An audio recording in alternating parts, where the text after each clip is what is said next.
बिस्मिल्लाहिर्रहमानिर्रहीम। जो आज का टॉपिक है वो है लिपिड्स। तो लिपिड्स के बारे में आज के लेक्चर में हम डिस्कस करेंगे इंशाल्लाह। सबसे पहले लिपिड की डेफिनेशंस पढ़ने जाएंगे कि लिपिड्स हैं क्या। तो एक लिपिड की जनरल डेफिनेशन है according to which fat and fat like substances they are known as lipids. Fat and fat like substances को आप क्या कहते हैं जी? लिपिड कहते हैं। और जिसकी स्पेसिफिक डेफिनेशन है वो क्या है जी? The naturally occurring group of heterogeneous compounds that are soluble in Bloor's reagent, ये क्या कहलाते हैं जी? लिपिड्स कहलाते हैं। तो लिपिड्स की जो जनरल डेफिनेशन है, तो हर फैट को और फैट लाइक सब्सटेंसेस को आप लिपिड की कैटेगरी में शामिल कर सकते हैं, लेकिन क्या वो वाकई में ही लिपिड है या नहीं, तो उसको ये टेस्ट पॉजिटिव देना है, यानी ब्लोर रिएजेंट का जो टेस्ट है वो टेस्ट पॉजिटिव देना है। तो अगर ये फैट या फैट लाइक सब्सटेंस ये अगर ब्लोर रिएजेंट के अंदर सॉल्युबल है तो ये लिपिड कहलाएगा, और अगर ये सॉल्युबल नहीं है तो फिर वो लिपिड नहीं होगा बल्कि कुछ और होगा। ठीक है जी। और बाकी ये जो लिपिड्स हैं दे आकर नेचुरली, ठीक है जी। और इनके अगर स्ट्रक्चर की बात करें जी, तो हेट्रोजीनियस कंपाउंड, तो इसलिए आप ये क्या कहते हैं? इनको लिपिड कहते हैं। तो लिपिड के लिए इस डेफिनेशन को पूरा करना जरूरी है। और सबसे अहम कंडीशन क्या है जी? ब्लोर रिएजेंट के अंदर सॉल्युबल होना। तो अगर वो ब्लोर रिएजेंट के अंदर सॉल्युबल हो जाता है तो वो क्या कहलाएगा? वो आपका लिपिड कहलाएगा। और अगर वो ब्लोर रिएजेंट के अंदर सॉल्युबल नहीं होता तो फिर वो लिपिड नहीं कहलाएगा। अब ये ब्लोर रिएजेंट क्या है, इसको देखते हैं जी। तो Bloor reagent is a mixture of diethyl ether and ethanol. तो डाई इथाइल ईथर और इथेनॉल का मिक्सचर क्या कहलाता है? ब्लोर रिएजेंट कहलाता है। डाई इथाइल ईथर इसमें 2 पार्ट के अंदर मौजूद है in comparison with ethanol in 1 part. तो 1:2 का रेशियो है 1 पार्ट इथाइल अल्कोहल का, और ईथर इथाइल अल्कोहल के मुकाबले में कितना है जी? दुगना है। लिपिड को अगर क्लासिफाई करें तो ये 3 तरीके हैं लिपिड को क्लासिफाई करने के।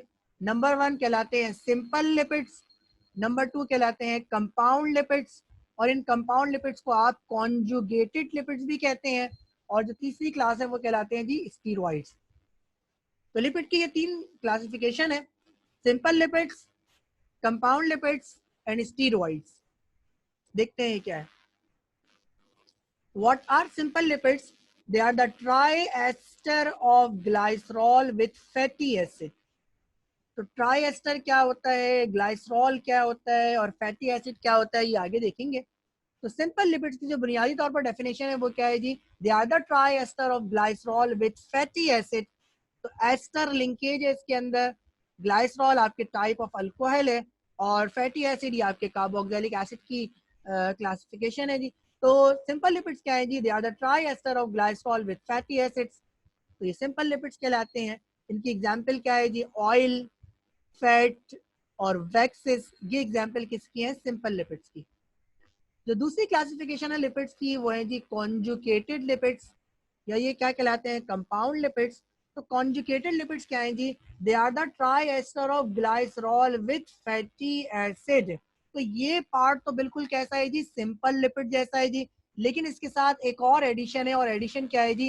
And a substrate other than fatty acid. तो सिंपल लिपिड्स के साथ साथ इसके अंदर कोई नॉन फैटी एसिड भी मौजूद है, अदर सबस्ट्रेट भी मौजूद है। तो ये लिपिड्स क्या कहलाते हैं? ये आपके कंपाउंड लिपिड कहलाते हैं। तो आप ये कहेंगे जी compound lipid is form by the combination of simple lipid and a substrate, and this substrate is other than the fatty acid. तो इसकी एग्जांपल क्या है जी? फॉस्फोलिपिड है। और फॉस्फोलिपिड का मतलब क्या है जी? कि लिपिड के अंदर फॉस्फोरिक एसिड का रेसिड्यू मौजूद है, यानी फॉस्फोरिक एसिड ने फैटी एसिड को रिप्लेस किया है। तो ये लिपिड क्या कहलाते हैं? They are known as conjugated lipids, या क्या कहलाते हैं? कंपाउंड लिपिड्स कहलाते हैं। और जो तीसरे किस्म के लिपिड्स हैं वो स्टीरॉइड्स कहलाते हैं। और लिपिड की खास प्रॉपर्टी होती है जी कि they can convert into soap, और इस प्रोसेस को सपोनिफिकेशन कहते हैं, जो इस लेक्चर में हम आगे पढ़ेंगे। तो ये वो क्लास है लिपिड की कि जिससे आप सोप नहीं बना सकते। तो यहाँ लिखा हुआ है जी the non saponifiable lipids that contains ring system. ठीक है जी। तो रिंग सिस्टम होने की वजह से ये सोप फॉर्म नहीं कर सकते। तो ये क्या कहलाते हैं? ये आपके स्टीरॉइड कहलाते हैं। ये तो तीसरी किस्म है लिपिड की जो जिससे सोप नहीं बन सकता। ठीक है जी, क्योंकि इसके अंदर रिंग सिस्टम होता है। तो ये क्या कहलाते हैं, ये स्टीरॉइड्स कहलाते हैं। तो लिपिड्स को अगर आपको क्लासिफाई करना है तो लिपिड्स को आप 3 तरीके से क्लासिफाई कर सकते हैं। Number 1 simple lipids, number 2 conjugated lipids and number 3 steroids. और स्टीरॉइड की एग्जांपल क्या है जी, कोलेस्ट्रॉल जो आपकी बॉडी के अंदर मौजूद है और जो कोलिक एसिड आपकी बॉडी के अंदर मौजूद है, they are lipids and they belong to category of steroids. Simple lipids के बारे में पढ़ते हैं कि व्हाट आर सिंपल लिपिड्स। तो they are the triester of glycerol with fatty acid. ठीक है जी, तो simple lipids are the triester of glycerol with fatty acid. ये आप जानते हैं जी कि एस्टर किस तरह बनता है। तो ester is form by the hydrolysis, या आप कह दें जी बाय अ कम्बिनेशन, या बाय अ डिहाइड्रेशन कह दें जी। वाटर रिमूव होता है कब, जब अल्कोहल का रिएक्शन किससे करवाया जाता है, कार्बोक्सिलिक एसिड से करवाया जाता है। तो एस्टर जो फॉर्म होता है वो फॉर्म होता है by the loss of water when alcohol reacts with carboxylic acid. तो यहाँ पर भी एस्टर बन रहा है, लेकिन ये एस्टर खास किस्म का है। क्या कहलाता है, ये ट्राई एस्टर कहलाता है। इसका मतलब ये है कि एक ही कंपाउंड के अंदर एस्टर के कितने बॉन्ड हैं, 3 एस्टर ग्रुप मौजूद है। ग्लाइसरॉल ये आपका खास अल्कोहल है, और ये अल्कोहल वो है जिसके अंदर 3 कार्बन होते हैं, और इन 3 कार्बन में हर कार्बन के ऊपर क्या होता है, OH ग्रुप होता है। तो ये खास किस्म का अल्कोहल क्या कहलाता है, ये आपका ग्लाइसरॉल कहलाता है, अभी आप देखेंगे भी। और फैटी एसिड ये खास किस्म के क्या है जी, या कार्बोक्सिलिक एसिड है। तो ये लिपिड्स क्या है, बेसिकली एस्टर लिंकेज इनके अंदर होती है, लेकिन ये क्वांटिटी का ख्याल रखना जरूरी है। तो they are the triester and they are the esters of basically glycerol and fatty acid. तो they are triester of glycerol and fatty acid. तो सिंपल लिपिड्स क्या है जी, the triester of glycerol with fatty acid. Example आपने देखी, they are the fats, oil and waxes. तो oil, fats and waxes are the example of simple lipids. ये सिंपल लिपिड्स की क्लासिफिकेशन है। Number 1 are oils, number 2 are fats, number 3 are waxes. तो ये 3 किस्म के सिंपल लिपिड्स होते हैं, या आप ये कहेंगे जी सिंपल लिपिड्स को 3 तरीके से क्लासिफाई कर सकते हैं कि 1 is oil, number 2 is fat and number 3 is wax. So what are oil, fats and waxes, इसको देखते हैं जी। तो ऑयल क्या है जी, they are the triester of glycerol. अब फैटी एसिड पे बेस कर रहा है जी। तो ट्राई एस्टर ऑफ ग्लाइसरॉल तो सारे के सारे हैं। अब फैटी एसिड की नेचर या फैटी एसिड का ना होना उस पर डिपेंड कर रहा है कि ये ऑयल है, ये फैट है, ये वैक्स है। तो ऑयल के अंदर जो फैटी एसिड होते हैं they are unsaturated in nature. ठीक है जी, अनसैचुरेटेड इन नेचर का मतलब क्या है जी, the presence of double bond. और इसकी एग्जांपल क्या है जी, ओलिक एसिड। फैट्स क्या है जी, they are the triester of glycerol, यहाँ तक तो देखिए सेम है, विथ सैचुरेटेड फैटी एसिड। और सैचुरेटेड फैटी एसिड होने का मतलब यह है जी कि यहाँ पर डबल बॉन्ड नहीं है, सिर्फ चेन के अंदर कार्बन सिंगल बॉन्ड है। ऑयल के अंदर आपने क्या देखा, they are unsaturated in nature. Unsaturated का मतलब डबल बॉन्ड का प्रेजेंट होना, और सैचुरेटेड का मतलब ये है कि डबल बॉन्ड का प्रेजेंट ना होना। तो फैट क्या है जी, they are the try asters of glycerol with saturated fatty acid. यहाँ जो फैटी एसिड इस्तेमाल होगा उसके लिए जरूरी क्या है जी, it must be saturated in nature. और इसकी एग्जांपल क्या है जी, पाल्मिटिक एसिड। तो तीसरी है जिसको आप वैक्स कह रहे हैं, what are they are the triester of long chain carboxylic acid with long chain alcohol. तो यहाँ पर ग्लाइसरॉल भी हो सकते हैं, ग्लाइसरॉल नहीं भी हो सकते जी। लेकिन यहाँ पे खास बात क्या है, वैक्स का मतलब क्या है जी, कि लॉन्ग चेन कार्बोक्सिलिक एसिड और लॉन्ग चेन अल्कोहल के अंदर जो एस्टर्स बनेंगे जी, तो वो एस्टर्स क्या कहलाएंगे जी, और ट्राई एस्टर्स जो बनेंगे वो क्या कहलाएंगे, वो आपकी वैक्सेस कहलाएंगे। और इसकी एग्जाम्पल क्या है जी, बी वैक्स और स्पर्मेटिक। तो ये जो आपका शहद की मक्खी के छत्ते के अंदर जो वो स्ट्रक्चर बनाती है उसको बी वैक्स कहते हैं, जिसके अंदर वो शहद को जमा करती है।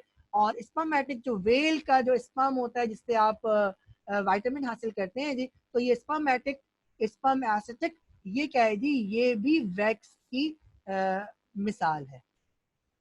तो 3 किस्म से तीन क्लासिफिकेशन है किसकी जी सिंपल लिपिड की, oil, fat and waxes. Oil are unsaturated, fats are saturated and wax contain long chain carboxylic acid. अब ये पढ़ने जा रहे हैं जी कि ये फैटी एसिड क्या है जी.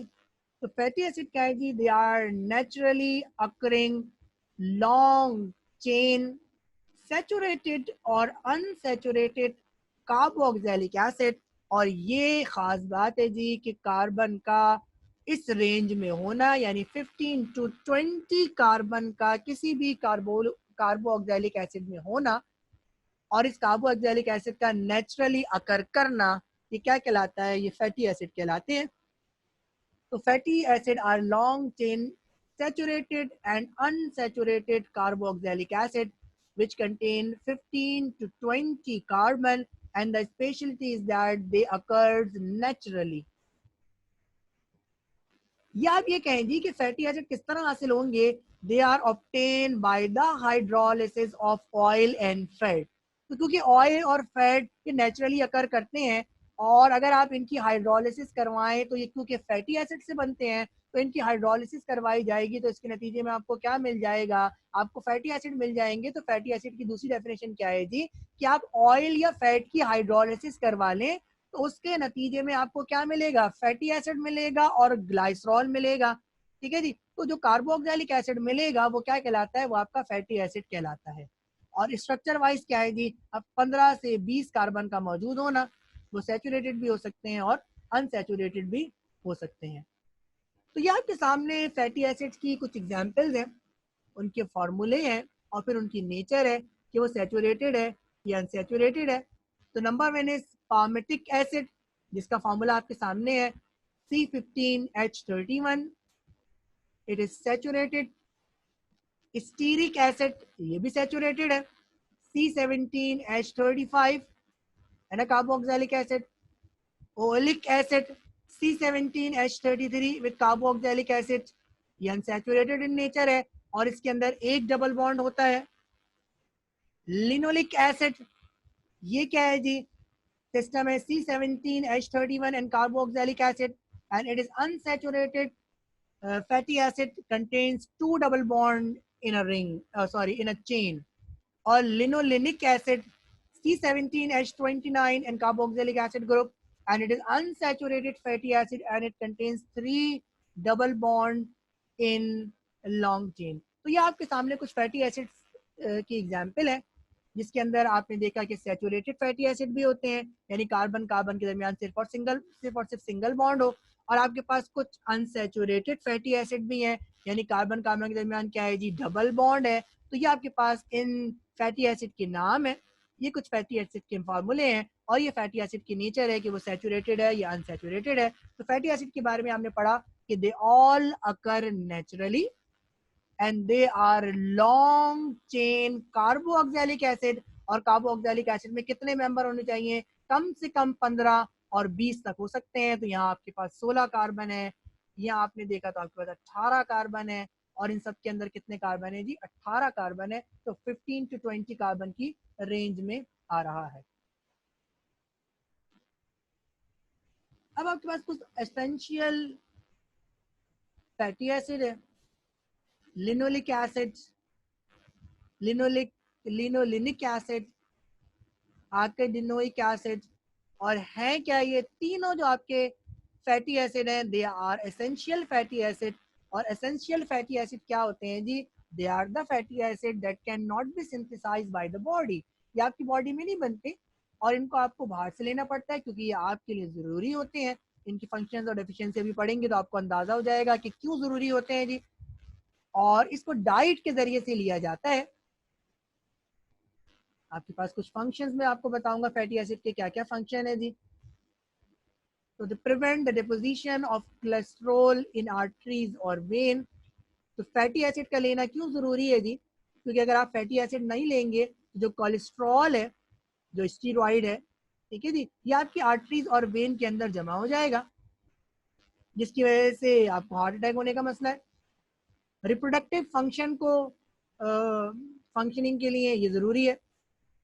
और ब्लड क्लोटिंग जो ब्लड क्लॉट होता है उसकी क्लोटिंग के अंदर भी क्या ये मदद देता है।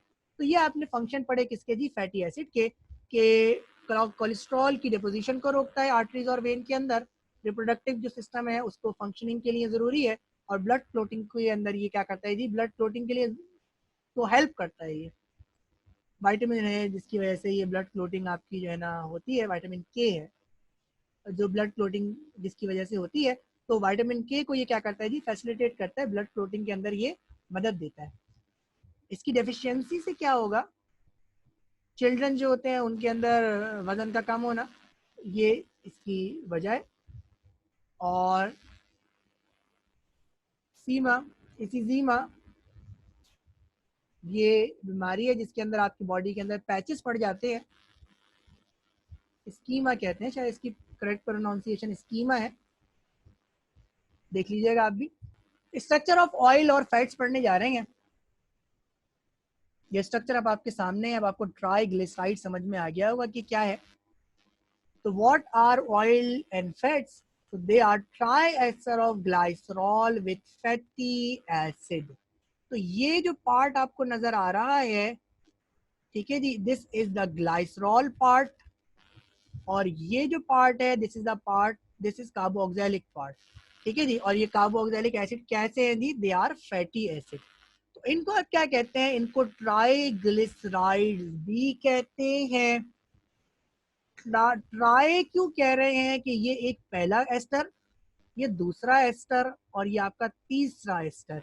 तो यहाँ पे एस्टर ग्रुप कितने हैं, 3 है, इसलिए क्या कहला रहे हैं, ये ट्राइग्लिसराइड्स कहला रही हैं। या आप इनको ट्राई एसाइल ग्लाइसरॉल भी कहते हैं, एसाइल कार्बोक्सिलिक फंक्शनैलिटी की वजह से, और ग्लाइसरॉल इसमें आपकी हाइड्रोक्सिल फंक्शनैलिटी की वजह से आप इसे ग्लाइसरॉल कहते हैं। तो इसकी डेफिनेशन आप इसको ये कह सकते हैं, they are the triester of glycerol with fatty acid. या सिंपल लफ्जों में आप ये कह सकते हैं जी, oil and fats are triglycerides. तो ग्लिसराइड्स का मतलब ही है जी ester of glycerol with fatty acid. या आप इसे कह सकते हैं they are triacylglycerols. तो ट्राई एसाइल ग्लाइसरॉल्स का मतलब ही क्या है जी, triester of glycerol with fatty acid. तो ये स्ट्रक्चर ट्राइग्लिसराइड्स का या ट्राई एसाइल ग्लाइसरॉल्स का आपके सामने है। ये ट्राइग्लिसराइड्स कैसे बनते हैं देखते हैं। तो अब आपके सामने बिल्कुल वाज़ेह है कि ग्लाइसरॉल क्या है। तो this is a formula and structure of glycerol, these are fatty acids, ठीक है जी। इस कार्बन का 15 से 20 तक होना जरूरी है। ये आर लिखा है, आर डैश लिखा है, आर डबल डैश लिखा है, इसका मतलब ये है कि ये कार्बन की जो चेन है वो सेम भी हो सकती है, वो डिफरेंट भी हो सकती है। तो ये ग्लाइसरॉल है, ये आपका फैटी एसिड होना चाहिए, ये जनरल फार्मूला लिखा है। अभी हम इसमें फैटी एसिड ऐड भी करेंगे, कार्बन की क्वांटिटी को फैटी एसिड के बराबर करके भी देखेंगे। और ये आपका क्या है जी, ट्राइग्लिसराइड है। हुआ क्या है जी, ये H और OH, ये 3 वाटर मॉलिक्यूल्स क्या हुए हैं, रिमूव हुए हैं। और वाटर मॉलिक्यूल्स के रिमूव होने के बाद एस्टर लिंकेज क्या हो गई है जी, बन गई है, ठीक है जी। तो ये एस्टर लिंकेज बनने की वजह से ये आपके क्या बन गए हैं जी, ये क्या कहलाते हैं, ये आपके ट्राइग्लिसराइड्स कहलाते हैं। ये ट्राइग्लिसराइड्स कितने किस्म के होते हैं देखते हैं जी। तो एक तो आपके होते हैं जी सिंपल ट्राइग्लिसराइड्स। तो फॉर्मूला आपके सामने है, और आप यहाँ पे क्या देख रहे हैं जी, ये पामिटिक एसिड का फॉर्मूला है C15H31 जो आपने पीछे पढ़ा।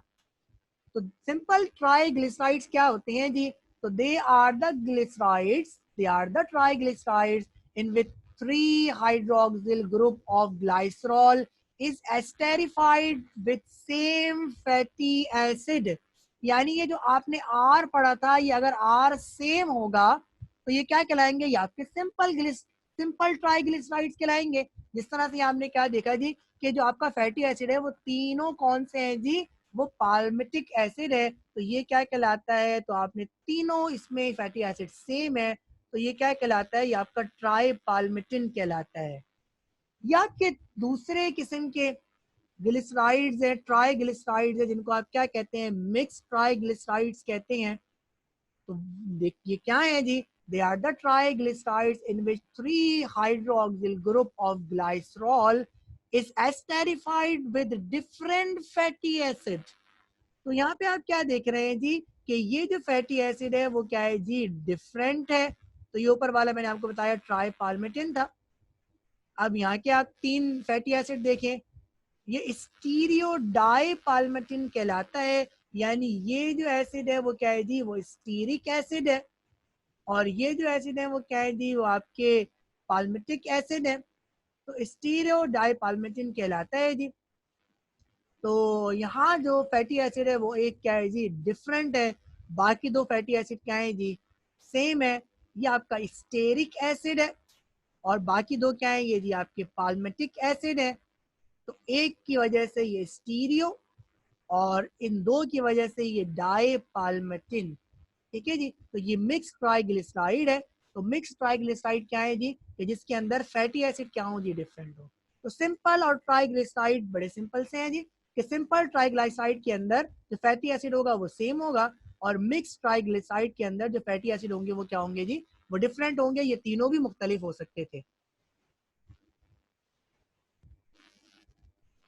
जो ऑयल होता है या जो आपका फैट होता है, उसके अंदर किसी एक किस्म का फैटी एसिड शामिल नहीं होता, या वो एक किस्म के ट्राइग्लिसराइड नहीं होते, बल्कि वो मिक्सचर होता है। चाहे ऑयल ले लें, चाहे आप फैट ले लें, it is a mixture of simple and mix triglycerides. अच्छा जी, अब फर्क पढ़ने जा रहे हैं जी, ऑयल और फैट के दरमियान फर्क क्या है, इसको देखने जा रहे हैं हम। तो ऑयल क्या है जी, they are liquid, they are liquid below 20 degree centigrade. और फैट क्या है, they are solid below 20 degree centigrade. ठीक है जी। तो वो सारी की सारी सब्सटेंसेस जो कि यानी ट्राइग्लिसराइड्स, अगर उनकी स्टेट लिक्विड है तो वो ऑयल कहलाते हैं, अगर उनकी स्टेट सॉलिड है तो वो क्या कहलाते हैं, वो फैट कहलाते हैं। अगर इनकी कंपोजिशन में फर्क है जी, वो आप यहाँ पे देखें जी, कि oil contains high percentage of triglyceride with unsaturated fatty acid. तो जो अनसैचुरेटेड फैटी एसिड है उसकी कंपोजिशन, उसकी परसेंटेज ऑयल के अंदर ज्यादा होती है। जबकि अगर आप फैट की बात करें तो फैट के अंदर सैचुरेटेड फैटी एसिड की परसेंटेज ज्यादा होती है। बुनियादी तौर पर केमिकली अगर बात करें तो इनके दरमियान कोई फर्क नहीं है, दोनों ट्राइग्लिसराइड्स हैं। और मैंने भी आपको क्या बताया था, अभी पीछे आपने पढ़ा था जी, कि ऑयल और फैट ये एक किस्म का ट्राइग्लिसराइड नहीं है, बल्कि ये मिक्सचर है किसका जी, सिंपल ट्राइग्लिसराइड का और मिक्स ट्राइग्लिसराइड का। तो एक से ज्यादा ट्राइग्लिसराइड इसके अंदर मौजूद होते हैं। लेकिन अगर अनसैचुरेटेड ट्राइग्लिसराइड ज्यादा होंगे तो ये ऑयल बन जाएगा, और अगर सैचुरेटेड फैटी एसिड ज्यादा होंगे, ठीक है जी, सैचुरेटेड यूनिट ज्यादा होंगे, तो फिर ये क्या बन जाएगा, ये आपका फैट बन जाएगा। और एक ये सिंपल सी ऑब्जर्वेशन है कि 20 डिग्री सेंटीग्रेड सिंपल तरीका है टेस्ट करने का, ये ऑयल है या फैट है। तो 20 डिग्री सेंटीग्रेड से बिलो आप इसको कूल कर लें, अगर वो सॉलिडिफाई हो जाता है तो वो फैट कहलाता है, और अगर वो लिक्विड रहता है तो वो क्या कहलाता है, ऑयल कहलाता है। एग्जाम्पल आप है जी इसकी, ऑयलिक एसिड और लिनोलिक एसिड, और पाल्मिटिक एसिड और स्टेरिक एसिड जो आपने पीछे पढ़े, ऑयल और ये फैट की एग्जाम्पल है। अब हम पढ़ने जा रहे हैं जी कि ड्राइंग ऑयल्स और नॉन ड्राइंग ऑयल्स, इनमें क्या फर्क है। ठीक है जी। तो ड्राइंग ऑयल्स क्या है जी, they contains large amount of glycerides of unsaturated fatty acid. तो अनसैचुरेटेड फैटी एसिड की क्वांटिटी का ज्यादा होना ये इसको ड्राइंग ऑयल बना देता है, और अनसैचुरेटेड फैटी एसिड का कम होना या बहुत ही कम होना ये क्या बना देता है, इसको नॉन ड्राइंग ऑयल बना देता है। और ये फिनोमेना हमने कहाँ पढ़ा था जी, पेन में पढ़ा था। तो ड्राइंग ऑयल का फायदा क्या है इसको देखते हैं जी, या ड्राइंग ऑयल वर्क कैसे करता है, तो ये आपके सामने है। तो ड्राइंग ऑयल पेंट्स के अंदर इस्तेमाल होता है, ये पेंट का एक कंपोनेंट है। लिखा है जी, on exposure to air drying oils undergoes oxidation. क्यों ऑक्सीडेशन करता है? क्योंकि ये अनसैचुरेटेड फैटी एसिड पर मुश्तमिल है, और अनसैचुरेटेड फैटी एसिड के अंदर क्या होते हैं जी? डबल बॉन्ड होते हैं। तो ये डबल बॉन्ड ऑक्सीजन के साथ रिएक्ट करके क्या बनाते हैं? परऑक्साइड बनाते हैं। और परऑक्साइड क्या होता है? ये पॉलीमराइज होता है, और पॉलीमराइज होने के बाद ये ड्राई, हार्ड और टफ फिल्म बनाता है, जो पेंट की एक खास प्रॉपर्टी है। ठीक है जी। तो ड्राइंग ऑयल और नॉन ड्राइंग ऑयल के दरमियान आपने फर्क को देखा, और फर्क क्या है? सैचुरेटेड अनसैचुरेटेड फैटी एसिड के कंटेंट्स की वजह से फर्क है। अगर अनसैचुरेटेड फैटी एसिड के कंटेंट्स बहुत ज्यादा होंगे तो ये क्या कहलाएगा? ये ड्राइंग ऑयल कहलाएगा, और इसको आप ऑयल पेंट के अंदर यूज कर सकते हैं। और नॉन ड्राइंग ऑयल क्या होते हैं? कि जिसके अंदर सैचुरेटेड फैटी एसिड बहुत ज्यादा हो, या लेकिन अनसैचुरेटेड फैटी एसिड बहुत कम हो, तो फिर आप इसे ऑयल पेंट के अंदर यूज नहीं कर सकते। इस किस्म का रिएक्शन सिर्फ और सिर्फ ड्राइंग ऑयल्स देते हैं। हम एक प्रॉपर्टी पढ़ने जा रहे हैं ऑयल की और फैट की, और ये प्रॉपर्टी कहलाती है रेसेंडिफिकेशन। ये प्रॉपर्टी कहलाती है रेंसिडिफिकेशन। तो rancidification of oils and fats को पढ़ने जा रहे हैं। What is rancidification of oil और फैट? लिखा है जी, when oils and fats are exposed to moist air for long time, it gives offensive odor and become tasteless, and this phenomena is known as rancidification.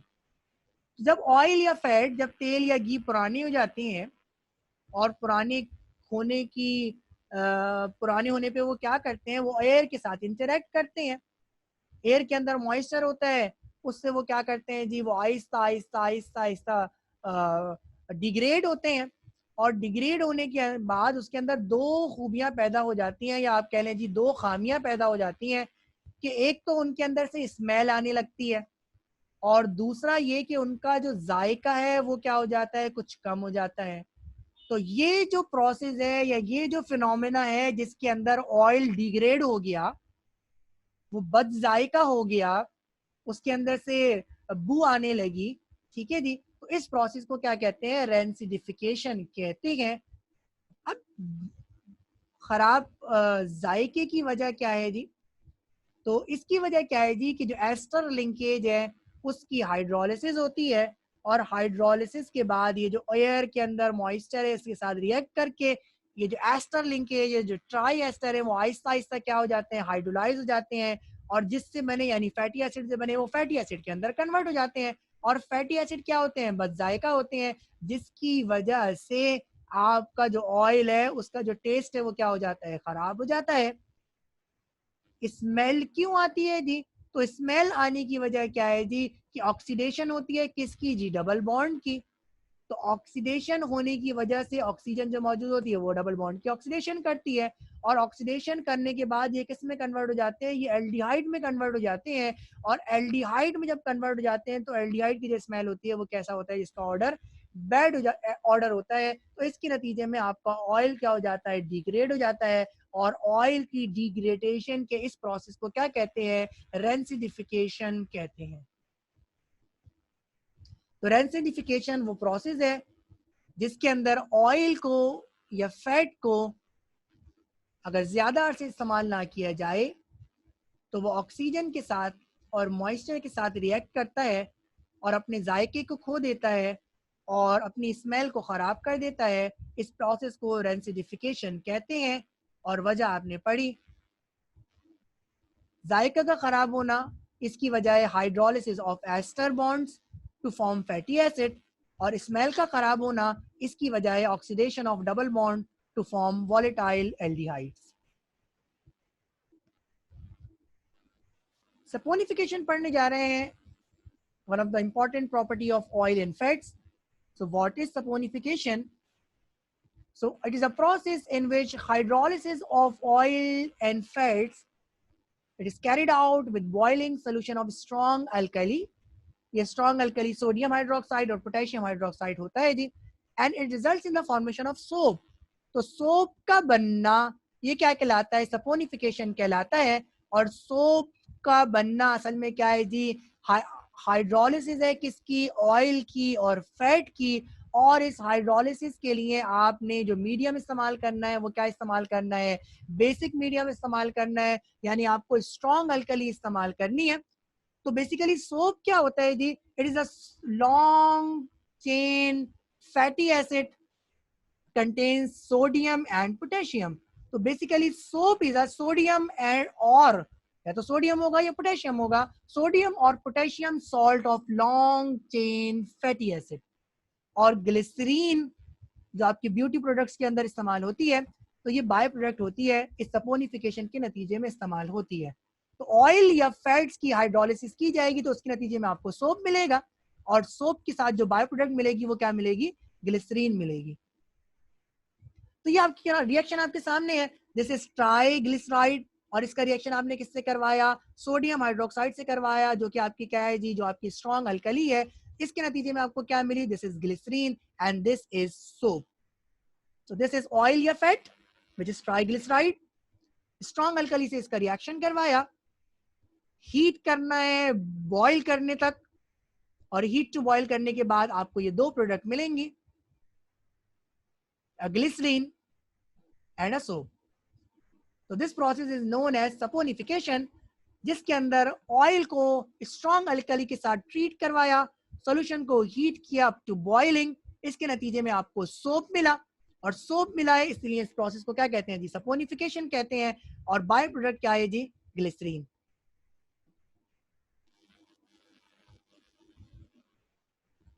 अब हम पढ़ने जा रहे हैं वो तरीके कार कि जिस तरीके कार के जरिए ऑयल्स और फैट्स की एनालिसिस की जाती है। ये तीन तरीके आपके सामने हैं। Number one is the acid value, number two saponification value, and number three iodine value. तो ऑयल या फैट की क्वालिटी को जांचने के ये तीन तरीके हैं, acid value, saponification value and iodine value. ये क्या होती हैं देखते हैं। क्यों ये किया जा रही है? इन ऑर्डर टू जज the purity and quality of oil. तो क्वालिटी और प्योरिटी ऑयल की जांचने के लिए ये तीन किस्म की एनालिसिस हैं जो आपके सामने है। What is acid value? So it is the amount या numbers of milligrams of potassium hydroxide required to neutralize free acids in 1 gram of oil or fat. अगर ऑयल या फैट 1 ग्राम लिया जाए तो पोटेशियम हाइड्रोक्साइड कितना रिक्वायर्ड होगा इसको neutralise करने के लिए? ये क्या कहलाता है? ये आपका एसिड वैल्यू कहलाती है। और इस बात का ख्याल रखिएगा कि अगर अमाउंट इन मिलीग्राम ज्यादा आया तो इसका मतलब ये है कि ऑयल या फैट की क्वालिटी क्या है जी? खराब है। क्यों? क्योंकि एस्टर के अंदर फ्री एसिड्स नहीं होंगे, फ्री फैटी एसिड कभी नहीं होंगे। अभी आपने पढ़ा ऑयल के डिग्रेडेशन के अंदर कि जब ऑयल डिग्रेड होता है तो ऑयल डिग्रेड होने के बाद क्या करता है? ये फ्री फैटी एसिड प्रोड्यूस करता है। तो फ्री फैटी एसिड का ज्यादा होना, तो इसका मतलब ये है कि पोटेशियम हाइड्रोक्साइड का अमाउंट क्या होगा जी? ज्यादा कंज्यूम होगा। तो पोटेशियम हाइड्रोक्साइड का अमाउंट ज्यादा कंज्यूम होने का मतलब ये है कि ऑयल की क्वालिटी क्या है जी? खराब है। तो एसिड वैल्यू का ज्यादा आना, इसका मतलब ये है जी कि ऑयल की प्योरिटी और ऑयल की क्वालिटी क्या है जी? खराब है। ये दूसरी है जी सपोनिफिकेशन वैल्यू। तो क्या ऑयल को या फैट को आप किस में कन्वर्ट कर सकते हैं? क्या सोप में कन्वर्ट कर सकते हैं? तो क्या है जी? It is the amount of milligram. Amount क्या है जी? अमाउंट इन मिलीग्राम का है या नंबर ऑफ मिलीग्राम्स का है जी? तो it is the amount or number of milligrams of potassium hydroxide required to complete sponify 1 gram of oil or fat. तो 1 ग्राम ऑयल और फैट को साबुन में कन्वर्ट करने के लिए पोटेशियम हाइड्रोक्साइड के कितने मिलीग्राम रिक्वायर्ड हैं? ये क्या कहलाती है? ये सपोनिफिकेशन वैल्यू कहलाती है। और सपोनिफिकेशन वैल्यू का बराह रास्त ताल्लुक किससे है जी? एस्टर लिंकेज से है। तो सपोनिफिकेशन वैल्यू जितनी ज्यादा होगी उतनी ऑयल की क्वालिटी और प्योरिटी अच्छी है, यानी ये ऑयल डिग्रेड नहीं हुआ, ये फैटी एसिड के अंदर ब्रेक नहीं हुआ। ये तीसरी आपके पास मेथड है या एनालिसिस है, इसको कहते हैं आयोडीन वैल्यू। और आयोडीन वैल्यू क्या है जी? It is the amount in grams और number of iodine absorb by 100 gram of oil.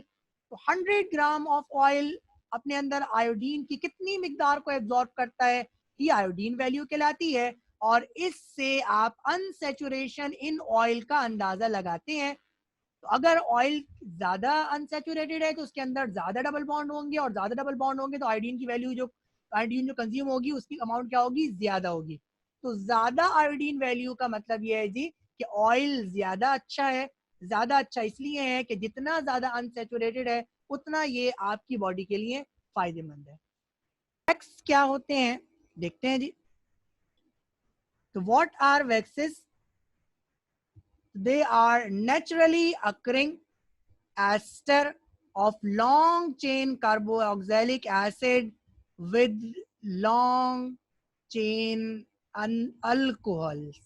तो अल्कोहल के अंदर भी अब जो कार्बन है उसकी तादाद क्या होनी चाहिए? वो 16 टू ग्रेटर होनी चाहिए, और कार्बोक्सिलिक एसिड होना ही 16 टू ग्रेटर चाहिए। तो यहाँ पर जो ग्लाइसरॉल था, आपने जो पढ़ा था इससे पहले, तो ग्लाइसरॉल के अंदर आपने सिर्फ और सिर्फ 3 कार्बन थे। अब इसके अंदर कार्बन की क्वांटिटी ये 3 नहीं बल्कि ये 16 से ज्यादा होनी चाहिए। तो ये क्या कहलाएंगी? ये आपकी वैक्सेस कहलाएंगी। वैक्सेस की खास प्रॉपर्टी होती है कि एक तो ये बहुत ही ग्रीजी टच होता है इनका, इसको वैक्सी टच भी कहते हैं, और इनका मेल्टिंग पॉइंट इंतहाई कम होता है। दो किस्म की वैक्सेस होती हैं। Number 1 they are true waxes, और नंबर 2 नॉन ट्रू वैक्सेस। तो ट्रू वैक्सेस क्या होती हैं जी? जो बिल्कुल इसी तरह बने जिस तरह ऊपर बताया गया है जी। The ester of long chain carboxylic acid with long chain alcohol. Bee wax या स्पर्म एसिटिक, ये इसकी एग्जाम्पल है। किसकी जी? ट्रू वैक्सेस की। बी वैक्स क्या है जी? जो शहद की मक्खी के छत्ते के अंदर जो वैक्स होती है वो क्या कहलाती है? वो बी वैक्स कहलाती है, जिसके अंदर शहद की मक्खी शहद जमा करती है। और स्पर्म एसिटिक ये आपकी वेल के अंदर जो स्पर्म है उसके अंदर ये होता है। तो ये आपकी ट्रू वैक्सिस की मिसाल है।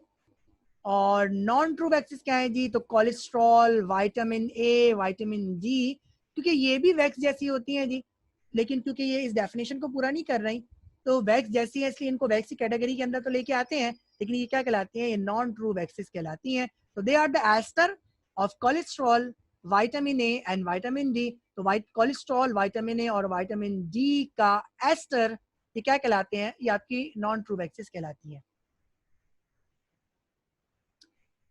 अहमियत इनकी क्या है जी? तो they form a protective covering in plants.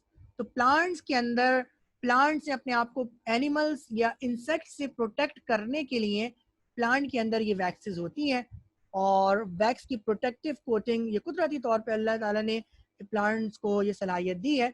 ये वैक्स जो होती हैं जी उनका काम क्या होता है? एनिमल्स और इंसेक्ट्स को उस प्लांट से दूर रखना। तो बी जो शहद की मक्खी का जो छत्ता होता है तो उसके अंदर भी ये जो बी वैक्स है उसका काम भी क्या है जी? अब प्रोटेक्शन पर्पस, इंसेक्ट को इसके छत्ते के करीब आने से रोकना। अब हम दूसरी क्लासिफिकेशन पढ़ने जा रहे हैं लिपिड्स की, और ये है जी कॉम्प्लेक्स लिपिड्स या कॉन्जुगेटेड लिपिड्स, या आपने एक और नाम पढ़ा था कंपाउंड लिपिड्स। तो तीनों नाम एक ही हैं जी, चाहे आप इसको कॉम्प्लेक्स लिपिड्स कहें, चाहे आप इसको कॉन्जुगेटेड लिपिड्स कहें, या आप इसको कंपाउंड लिपिड्स कहें। ये क्या होते हैं जी? एक बार देख लेते हैं। They are the ester of glycerol with fatty acid and substrate other than fatty acid. तो सिंपल लिपिड्स के साथ किसी सबस्ट्रेट का मौजूद होना, क्योंकि आप जानते हैं कि सिंपल लिपिड्स क्या हैं जी? They are the try asters of glycerol with fatty acid. तो फैटी एसिड के अलावा किसी और सबस्ट्रेट का इसके अंदर आ जाना कि जो कि फैटी एसिड ना हो, इस लिपिड को, सिंपल लिपिड को क्या बना देता है? कंपाउंड लिपिड बना देता है, जिसे कॉम्प्लेक्स या कॉन्जुगेटेड भी कहते हैं। ये सबस्ट्रेट्स क्या क्या हो सकते हैं? तो ये आपके सामने है जी। कार्बोहाइड्रेट्स, अमीनो एसिड्स, अमीन डेरिवेटिव्स, फॉस्फोरिक एसिड रेसिड्यू और प्रोटीन्स, तो ये रेसिड्यू यानी फैटी एसिड के अलावा कार्बोहाइड्रेट, अमीनो एसिड, अमीन डेरिवेटिव्स, फॉस्फोरिक एसिड रेसिड्यू और प्रोटीन्स लिपिड के अंदर शामिल हो सकते हैं, जो सिंपल लिपिड को किस में कन्वर्ट कर देंगे, कंपाउंड लिपिड के अंदर। ये आपके सामने एग्जांपल है और this is the simplest complex lipid और ये क्या कहलाता है, फॉस्फोलिपिड कहलाता है। और फॉस्फोलिपिड होने की वजह क्या है जी, इस फॉस्फोरिक एसिड रेसिड्यू का मौजूद होना, जिसने किसको रिप्लेस कर लिया है, फैटी एसिड को रिप्लेस कर लिया है। So this is the structure of simplest compound lipid, which is phospholipid. तीसरे किस्म के लिपिड्स पढ़ने जा रहे हैं, which are steroids. और स्टीरॉइड्स क्या है जी, they are non saponifiable lipids.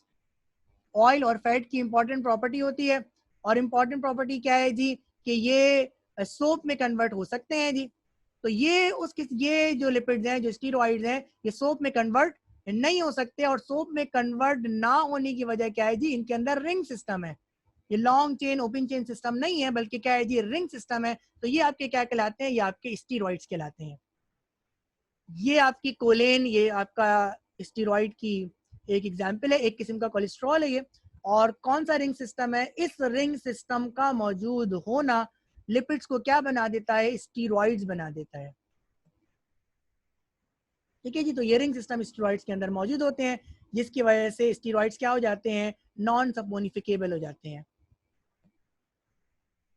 तो ये आपके कुछ कॉमन स्टीरॉइड्स हैं जो आपके सामने हैं, कोलेस्ट्रॉल, कोलिक एसिड और प्रोगेस्टेरॉन।